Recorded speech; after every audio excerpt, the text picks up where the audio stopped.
warahmatullahi wabarakatuh. Perkenalkan, saya Putri Nur Alfisyari. Saya mahasiswi dari Universitas Islam Negeri Sumatera Utara, Fakultas Ekonomi dan Bisnis Islam, Prodi Ekonomi Islam, dan dari kelas Ekonomi Islam 4E. Di video kali ini, saya perbuat untuk memenuhi tugas mata kuliah Ekonomi Pembangunan dengan dosen pengampu Ibu Khairina Tambunan.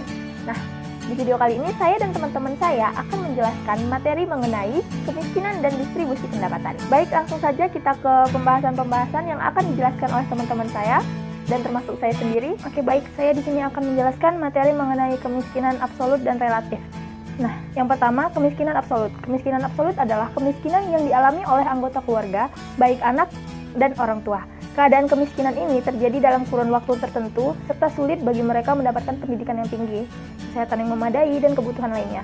Nah, contoh dari kemiskinan absolut ini, misalnya keluarga yang kurang mampu menyekolahkan anaknya ke jenjang pendidikan SMP atau SMA yang menjadikan anak-anak mereka bekerja serabutan seperti menjadi pemulung atau bahkan menjadi buruh harian.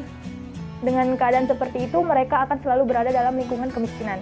Oke, yang kedua, kemiskinan relatif. Kemiskinan relatif adalah kondisi kemiskinan yang seringkali terjadi pada karakteristik negara berkembang, yakni perubahan kebijakan pembangunan dalam masyarakat yang tidak merata antara daerah-daerah maju dan daerah tertinggal.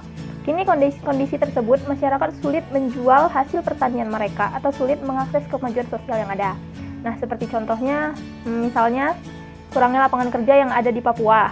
Kekurangan itu secara langsung akan berdampak pada persoalan banyaknya pengangguran di dalam kehidupan masyarakat. Nah, itu saja pengertian dan penjelasan serta contoh dari kemiskinan absolut dan relatif. Sekian dari penjelasan saya. Saya lanjutkan kepada teman saya yang berikutnya. Assalamualaikum warahmatullahi wabarakatuh. Perkenalkan, nama saya Indi Widasari dari Ekonomi Islam 4E. Di sini saya akan menjelaskan materi mengenai paradigma kemiskinan sendiri adalah keadaan di mana seseorang tidak dapat memenuhi kebutuhan dasarnya. Dalam hal tersebut adalah hal dalam ruang lingkup multidimensi. Orang miskin tidak hanya tidak dapat makan, berpakaian, dan tidak memiliki rumah saja. Orang miskin juga karena tidak terpenuhi rasa aman, ketidakmampuan dalam mengakses pelayanan sosial dan kebijakan pemerintah. Islam sendiri memandang kemiskinan. Kemiskinan ini disebabkan sedikitnya kesempatan kerja yang memungkinkan terjadinya pengangguran, hilangnya habitat serta adanya kerusakan lingkungan, tidak mengenai kebijakan pemerintah dan ketertinggalan orang miskin dalam sistem sosial. Kepedulian pemerintah terhadap kaum miskin bagi yang mampu hendaknya memenuhi kewajiban seperti membayar zakat dan pemenuhan hak dan tanggung jawab yang harus dipenuhi, serta bergaya hidup hemat. Tentunya dalam pelaksanaan diharapkan semua pihak dianjurkan untuk meningkatkan kesadaran sebagai khalifah yang diberikan tanggung jawab, sehingga akan terwujud kesinkronan dalam tatanan kehidupan masyarakat serta untuk mencapai keberhasilan pembangunan negara yang akan terciptanya ketenangan. Assalamualaikum warahmatullahi wabarakatuh. Nama saya Nurul Levi Kurniati, NIM 0501192088. Di sini saya akan menjelaskan bagian C tentang pengukuran kemiskinan. Yang pertama itu, apa itu pengukur kemiskinan? Untuk mengukur kemiskinan, BPS menggunakan konsep kemampuan memenuhi kebutuhan dasar atau basic needs approach. Dengan pendekatan ini, kemiskinan dipandang sebagai ketidakmampuan dari sisi ekonomi untuk memenuhi kebutuhan dasar makanan dan bukan makanan yang diukur dari sisi pengeluaran. Jadi, penduduk miskin adalah penduduk yang memiliki rata-rata pengeluaran per kapita per bulan di bawah garis kemiskinan. Dan bagaimana cara mengukur kemiskinan? Angka kemiskinan dapat diukur menggunakan tingkat pendapatan, tingkat pengeluaran, dan kombinasi keduanya. Indonesia termasuk negara yang mengukur data kemiskinan menggunakan tingkat pengeluaran per kapita. Alasan pengukuran tersebut ialah agar lebih mudah dalam pengumpulan data. Untuk menghitung kemiskinan moneter, BPS menggunakan 3 indikator, yaitu Head Account Index yang menunjukkan presentasi penduduk miskin terhadap populasi Indonesia. Pada Maret 2018, presentasi penduduk miskin sebesar 9,82% dengan jumlah penduduk 26 juta orang. Itu saja yang dapat saya jelaskan secara singkat. Apabila ada kurang katanya, saya mohon maaf. Terima kasih. Di sini saya akan menjelaskan tentang strategi pengentasan kemiskinan. Pada prinsipnya, kemiskinan adalah suatu situasi yang perlu diatasi oleh pemerintah. Dalam hal itu, ada berbagai strategi yang telah dilakukan oleh pemerintah untuk menanggulangi kemiskinan, yaitu strategi pemberdayaan dalam masyarakat miskin, yaitu kebijaksanaan pemerintah memberikan ruang gerak kepada masyarakat miskin dalam hal fasilitas publik dan kesempatan-kesempatan kondusif bagi maraknya kemampuan dan kemungkinan kelompok masyarakat miskin untuk mengatasi masalah mereka sendiri.